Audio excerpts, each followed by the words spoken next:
আসসালামু আলাইকুম। আমরা আজকে রাঁধুনি হালিম মিক্স রান্না করব। তো প্রথমে আমরা পাত্রে গরম পানি করে নিয়েছি এবং তাতে ২ প্যাকেট রাঁধুনি হালিম মিক্স সুন্দরভাবে মিক্সড করে গরম পানিতে সিদ্ধ করে নিচ্ছি। তো এটা পুরাটা আস্তে আস্তে আমরা পানিতে মিশাবো, যাতে মানে কোনো দলা দলা ভাবটা না থাকে। আমরা একটা খুন্তির সাহায্যে নিয়ে এটাকে খুব সুন্দর করে মিক্সড করলাম। তারপর আমরা গরুর হাড় এবং গোশ পানিতে ফ্রিজে ছিল, ওটাকে বের করে ঠান্ডা করে নিয়েছিলাম ছুটিয়ে। তারপরে এই দেখুন সমস্ত মশলা এবং পেঁয়াজ মরিচ সহকারে আমরা এটাকে ভালো করে ধুয়ে তারপরে কুকারে দিয়েছিলাম। কুকারে দিলে ভালো করে সেদ্ধ করা হয়। সমস্ত মশলা আমাদের ভাবি এটাকে সুন্দর করে মশলা দিয়ে মাখাচ্ছে। ভালো করে মাখানোর পরে আমরা এটাকে শীষ করে নিয়েছিলাম। অন্ততপক্ষে 10টা শীষ দিলে ভালো নরম হয় জিনিসটা। তো আমরা সব কিছু মশলা দিয়ে এটাকে ভালো করে মাখাইয়া হাত দিয়ে খুব সুন্দর করে মুঠি করে মাখানো হবে।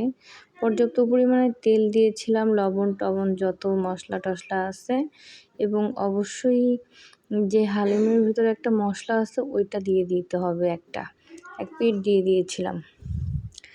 দেন এটাকে কিছুক্ষণ আমরা একটা শাহি কাবাব মশলাও দিয়েছিলাম। মশলা টশলা ভালো করে মাখানো হলে মাংসের মধ্যে মশলাটা খুব সুন্দরভাবে হয়। তো দেখুন আমরা আস্তে আস্তে করে হালিম মিক্সের একটা মশলা আছে ওইটা দিয়ে দিলাম।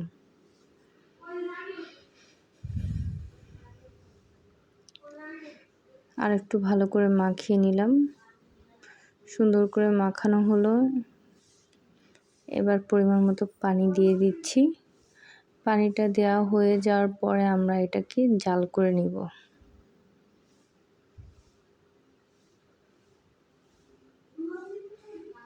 তারপর আমরা আলাদা একটা কড়াইতে তেল দিয়ে নিচ্ছি। এখানে আমরা পেঁয়াজ বেরেস্তা করে নিব। পরিমাণ মতো পেঁয়াজ আমরা এখানে কুচি করে রেখেছিলাম, সেটাকে ভালো করে ভেজে একেবারে সুন্দর একটা ফ্রাই করে বেরেস্তা করে নেওয়া হয়ে গেল। এবার আমরা এটাকে আলাদাভাবে তুলে রাখবো। 1/3 রেখে ওই যে মাংসটা আমরা শীষ করে নিয়েছি, এটাকে এখন এখানে ভালো করে একটু ম্যারিনেট করব। এদিকে আমাদের মাংস তো হয়ে গেছে, আমাদের হালিম মিক্সটাও অলরেডি সিদ্ধ হয়ে গেছে। আমরা এখন এই মাংসের মধ্যে ভালো একটা তেল বেরোইছে। এই বেশি করে তেল আসলে দেখা যায় যে হালিম মিক্সটা স্বাদটাও অন্যরকম হয়।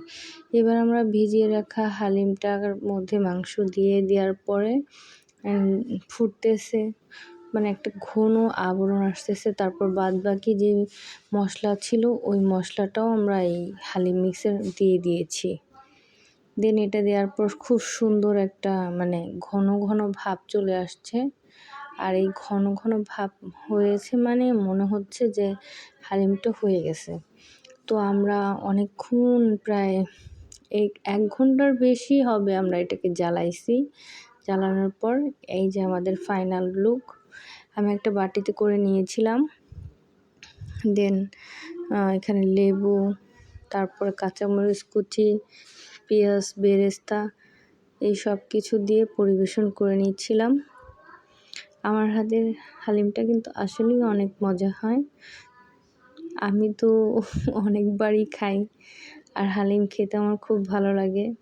তো কার কার হালিম আমার মতো প্রিয় অবশ্যই জানাবেন। আল্লাহ হাফেজ।